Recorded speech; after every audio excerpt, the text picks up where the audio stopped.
rádio. Jovem Pan 2. Jovem Pan 2. Jornal da Manhã. Especial. Programação especial de finados aqui pela Jovem Pan Sorocaba. E com muito prazer nós vamos conversar agora com Gregório Garcia, o nosso Ringo, radialista, publicitário e também membro das Testemunhas de Jeová aqui em Sorocaba. O Gregório Garcia é ancião das Testemunhas de Jeová e também exerce o cargo de superintendente das Testemunhas de Jeová aqui em Sorocaba. Vou chamá-lo de Ringo, como você é conhecido no meio. Muito bom dia, Ringo. É um prazer muito grande tê-lo nesta programação da Jovem Pan. Tudo bem? Bom dia, Ercolim. Grande Ercolim. Bom dia. É um grande prazer poder estar conversando com você nesse dia. E hoje falando sobre as Testemunhas de Jeová e a visão de sua religião relacionada à morte, relacionada a este dia que nós estamos vivendo, que é o dia de finados. Como que as Testemunhas de Jeová veem o finados, hein, Ringo? Em primeiro lugar, queria agradecer a oportunidade que você está nos dando. Isso tem precedente bíblico. Lá em Atos capítulo 28, versículo 22, o apóstolo Paulo certa vez foi procurado por certos líderes comunitários judaicos que tinham um conceito diferente em relação às crenças do apóstolo Paulo. Então lá o texto fala que eles queriam ouvir do próprio apóstolo Paulo qual era o ponto de vista dele sobre aquilo que as pessoas falavam dele e da religião dele. Então essa oportunidade que você está nos dando tem precedente bíblico. Em relação à morte, as Testemunhas de Jeová creem que a morte é a cessação de todas as funções da vida. Portanto, dito de modo simples, a morte é o oposto da vida, assim como baixo é o contrário de alto, gordo é o contrário de magro. E na Bíblia as mesmas palavras das línguas originais para morte, ou morrer, são aplicadas com relação a humanos, com relação a animais, com relação a plantas. E no caso dos humanos e dos animais, a Bíblia ela mostra a função vital do sangue para sustentar a vida e declara que a alma da carne está no sangue. Isso está em Levítico 17, 11 e 14, e também em Gênesis, o primeiro livro da Bíblia, capítulo 4, versículo 8 a 11. E tanto os humanos, creem as Testemunhas de Jeová, que tanto os humanos como os animais são mencionados como expirando, ou seja, exalando o fôlego da vida. No termo original hebraico é nishmatar haim, ou seja, é expirar mesmo, propriamente dito em português.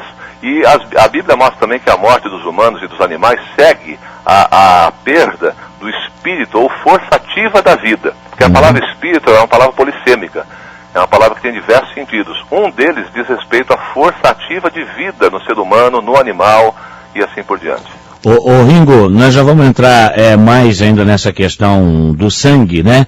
Que é um dos grandes temas até polêmicas envolvendo as Testemunhas de Jeová. Agora, sobre o conceito morte, para as Testemunhas de Jeová, existe o conceito de céu, inferno e purgatório? Ou é diferente esse conceito que é passado para muita gente, hein, Ringo? A Bíblia fala sobre vida celestial. Fala nisso, mas é interessante notar que a Bíblia fala sobre certo número de pessoas irem para o céu. Por exemplo, quando Jesus esteve na terra, em João capítulo 3, versículo 13, fala: nenhum homem ascendeu aos céus, a não ser aquele que desceu dos céus, Jesus Cristo. E é interessante que antes de Jesus, muitos homens fiéis viveram. Então por que lá em João 3,13 fala que ninguém nunca ascendeu aos céus? Onde estavam essas pessoas então? Então essas pessoas haviam morrido. É aí que passa a ter o sentido bíblico a doutrina da ressurreição, que a palavra ressurreição, na língua original bíblica, anastasis, ou grego, significa levantar de novo, tornar de volta a vida. E uma pessoa só pode voltar à vida se ela morreu. Se ela não morreu, então não precisa ressuscitar. Então a Bíblia fala claramente que as pessoas fiéis que morreram no passado, elas ressuscitarão, porque elas estão, do ponto de vista bíblico, dormindo. É até interessante essa expressão, porque a palavra que nós conhecemos, cemitério, essa palavra cemitério, ela vem do grego. A etimologia mostra isso. É a palavra coemiterion, e significa quarto interior de dormir. Então note que o conceito das pessoas, o conceito bíblico das pessoas que escreveram a Bíblia, das pessoas que foram usadas por Deus para compor a sua palavra, já é um conceito de que as pessoas morrem e passam a ter um sono. Como Jesus disse em relação a Lázaro quando ele morreu, não? Ele disse o seguinte, que ele ia lá para trazer Lázaro de volta do sono. E Lázaro, quando foi ressuscitado, ele não falou que estava no inferno de fogo, ele não falou que estava no céu. Aliás, seria até contraproducente Jesus tirar Lázaro lá do céu e trazer de volta, né?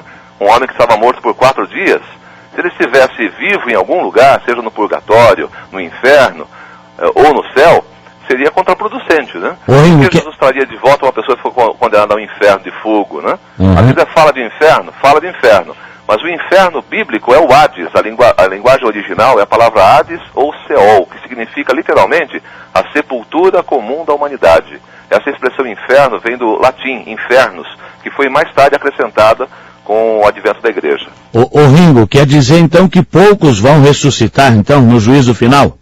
A Bíblia não fala que poucos vão ressuscitar. Jesus disse em João capítulo 5, versículo 28 e 29... Só explicando, as testemunhas de Jeová não dizem, pelo menos existe uma certa polêmica também com relação a isso, que só cerca de 144 mil vão fazer parte do reino de Deus? Olha, aí na realidade essa pergunta ela tem a ver com a esperança celestial daqueles que comporão o reino que Jesus ensinou que as pessoas orassem. Todos os seus ouvintes hão de se lembrar que Jesus ensinou a oração do Pai Nosso, muito conhecida. Essa oração é interessante que ela tem muitas curiosidades, né? Por exemplo, no início fala Pai Nosso que estás nos céus, né? Então já indicando o lugar da moradia de Deus, né? Santificado seja o teu nome, esse nome, as testemunhas de Jeová acreditam, ele ocorre mais de 7.000 vezes na Bíblia, Jeová, o termo hebraico, porque os nomes hebraicos têm significado. Por exemplo, o nome Débora, né, o Devorah em hebraico, significa abelha. Abraão, pai de uma multidão, né? Joel, Jeová é Deus. O nome Jeová o que significa? Significa, ele causa que venha a ser. Em outras palavras, não existe obstáculo para que Deus cumpra com o seu propósito. Quando Deus criou a terra e colocou os humanos sobre ela, era do propósito original de Deus que esses humanos vivessem para sempre em felicidade na terra. Mas algo veio tentar ofuscar, atrapalhar esse propósito. Agora, o nome de Deus indica que nada vai atrapalhar o propósito de Deus, que humanos vivam em felicidade na terra. Portanto, a morte não estava no propósito de Deus. A morte é chamada na Bíblia, na primeira carta de Paulo aos Coríntios, capítulo 15, versículo 26, como inimigo. Lá diz que como último inimigo, a morte há de ser reduzida a nada. Em Hebreus capítulo 2, versículo 14, na Bíblia, fala que o causador da morte, o originador da morte, é o opositor de Deus. E a palavra opositor no grego significa Satanás. É isso, as pessoas falam às vezes, Satanás, tem até superstição em falar isso, mas a palavra Satanás é uma expressão grega, significa opositor. A palavra diabo vem do grego diabolos, significa caluniador, aquele que lança má reputação ao nome de uma pessoa. E foi isso que esse anjo, que tinha uma condição perfeita no início e decidiu errado, né? Decidiu usar o livre-arbítrio dele de maneira errada, foi isso que ele decidiu fazer. Se opor a Deus, daí porque a palavra opositor, Satanás em grego, e ele caluniou, tentou manchar a reputação, o caráter de Deus, daí porque a expressão caluniador ou diabo, ou diabolos, se preferia no grego original, né? Perfeito, mas resumindo, infelizmente o nosso tempo é escasso, Ringo, então não são só 144 mil que vão fazer parte do reino de Deus, mas pessoas podem se salvar. Não.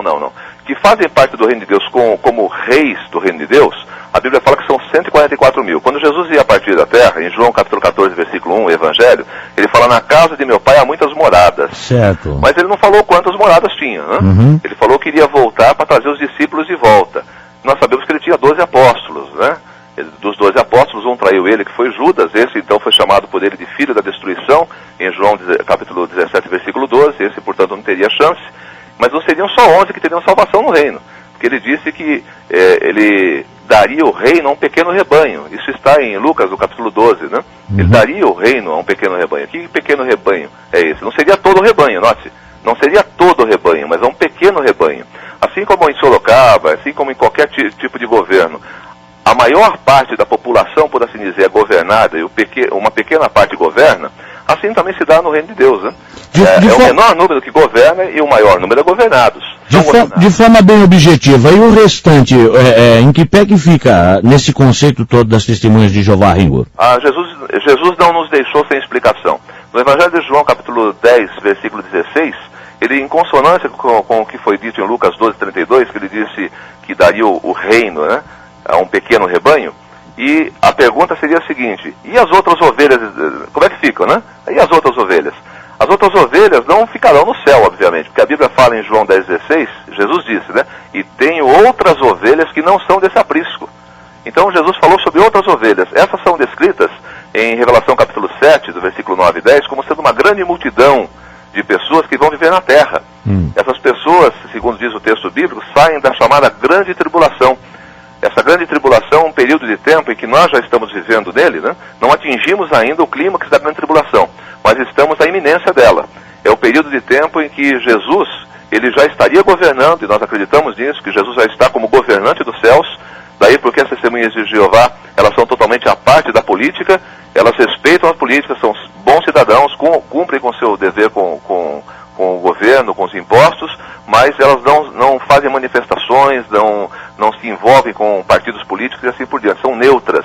Por causa disso, devido a isso, porque já creem que a única solução para todos os males da humanidade é o governo de Deus, aquele governo que foi ensinado que os discípulos, os cristãos pedissem, né? O reino de Deus, o reino dos céus. E esse reino, lembre-se da oração do Pai Nosso, que é uma excelente referência. Lembre-se daquela frase que diz, seja feita a vossa vontade, olha agora, assim na terra...